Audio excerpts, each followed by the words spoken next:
एक बार गौतम बुद्ध अपने शिष्यों के साथ एक गांव से दूर किसी बड़े नगर की तरफ जा रहे थे। गर्मी के दिन थे और रास्ता भी बहुत लंबा था। गौतम बुद्ध अपने शिष्यों सहित बहुत देर चल रहे थे, जिस वजह से उन्हें बहुत प्यास लगी। बहुत देर चलने की वजह से सभी का गला सूख रहा था। ये बात गौतम बुद्ध जानते थे।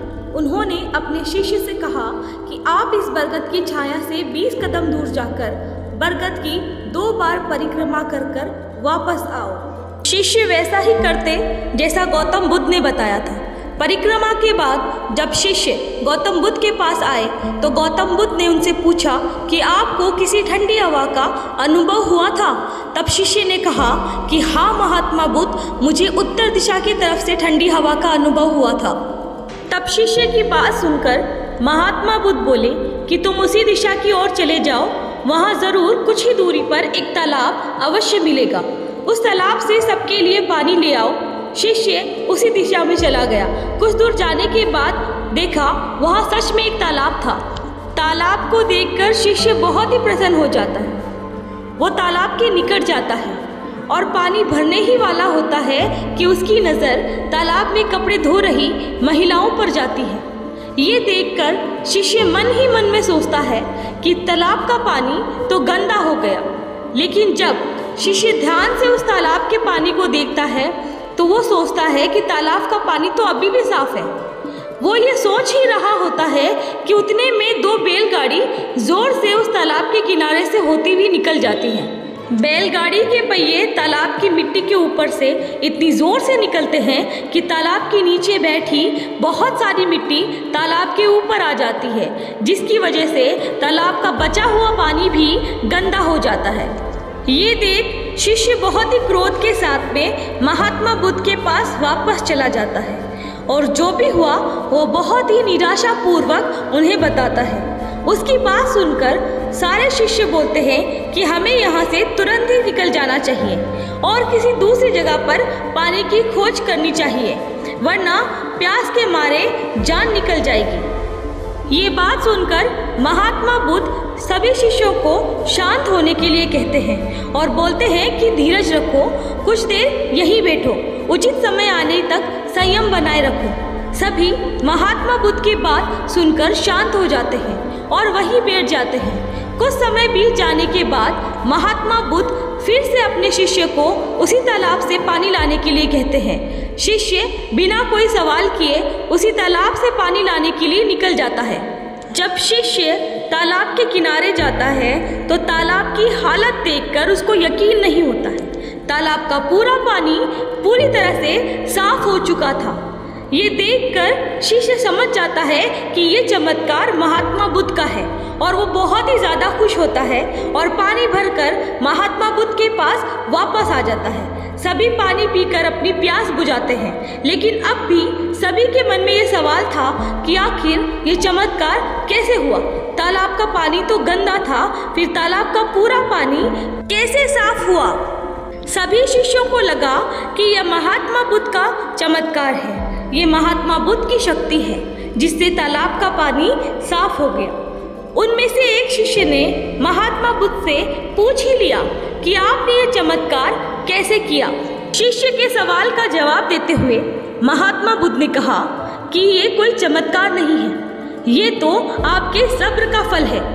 आपके सब्र करने की वजह से ही आपको फल मिला है। यह फल आपके सब्र बनाए रखने और आपका उचित समय का इंतजार करने की वजह से आपको मिला है। जितनी देर हम सब लोगों ने सब्र किया, उतनी देर तक तालाब के पानी के ऊपर तैर रही सभी गंदगी और मिट्टी तालाब के नीचे बैठ गई। उसी समय तुम वहां गए और तुमने देखा कि सारे दूषित कण नीचे बैठ चुके हैं, जिसकी वजह से तालाब का पानी फिर से एकदम साफ हो चुका है और वो साफ दिखाई दे रहा है। यदि उस समय आप लोगों ने सब्र ना किया होता, धैर्य ना रखा होता, तो आप सब इतनी गर्मी में पानी की खोज में प्यासे रहकर शायद अब तक मृत्यु को प्राप्त हो चुके होते, क्योंकि यहाँ से अगला कोई तालाब नहीं है और अगर होगा भी तो किसे पता कि उसका पानी साफ है या नहीं, हमें पानी पीने लायक मिलेगा या नहीं। और इन्हीं कारणों की वजह से हम अपनी प्यास कभी बुझा ही नहीं पाते और प्यासे ही मर जाते।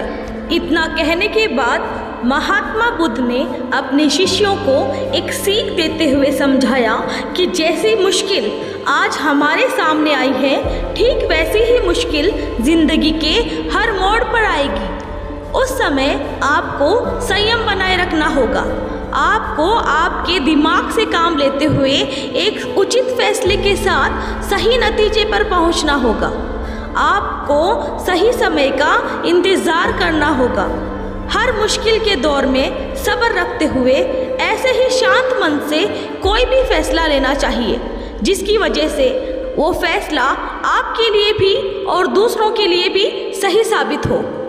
क्योंकि ज़िंदगी में लोग अक्सर गुस्से में आकर अपना आपा खो देते हैं, अपना सब्र खो देते हैं और गुस्से में गलत काम और गलत फैसला कर बैठते हैं, जिसका बुरा परिणाम उन्हें भविष्य में देखने को मिलता है, जिसमें वो खुद का नुकसान कर बैठते हैं। कुछ परिस्थितियाँ जीवन में ऐसी होती है जहाँ हमें सब्र बनाए रखना होता है, जहाँ हमें उचित समय का इंतज़ार करना होता है। लेकिन कुछ लोग अक्सर यहीं अपना सब्र खो देते हैं जब परिस्थितियाँ मुश्किल हो और उचित समय का इंतज़ार नहीं करते, जिसकी वजह से वो आगे चल के दुख और मुश्किलों का सामना करते रहते हैं। ज़िंदगी हमें यही सिखाती है कि हमें हर हाल में सब्र करना चाहिए। सब्र करने से शायद वो काम पहले मुश्किल हो, लेकिन उसके बाद में यदि आपने सब्र किया तो वो काम आपके लिए आपके हित में होगा, आपके अनुसार होगा। इसीलिए लाइफ में कभी भी मुश्किल आए, कैसी भी कंडीशन क्यों ना आए, आपको अपना सब्र बनाए रखना होगा। सब्र बनाने की वजह से आपको ये आइडिया मिल जाएगा कि आपको उस मुश्किल का सामना कैसे करना है। इसीलिए हमेशा अपने आप को संयमित रखें। Hey guys, thank you for watching this video, and if you like my video, please subscribe my YouTube channel for more motivational video.